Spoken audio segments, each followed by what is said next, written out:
que chegou o momento do cambio. Os políticos que levan 30 anos dentro do Concello teñen que deixar paso ás novas generaciones de xente que vimos con ideas novas, con experiencia suficiente e acreditada en tareas de goberno como para xustificar e avalar un proxecto que eu creo que é moderno, que eu creo que é actual e que é posible de realizar un pouco nos anos que temos de agora en adiante. Tamén decirle que non poden deixar os carballeses outra vez máis que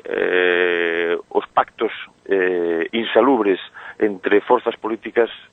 manden máis que a decisión de todos os carballeses. Non podemos esperar outra vez que a decisión, o matrimonio de intereses se repita e, polo tanto, se os carballeses non queren que o bloque nacionalista galego, que os nacionalistas gobernen Carballo, que voten o Partido Popular porque é o voto da utilidade e é o voto que va a permitir o cambio.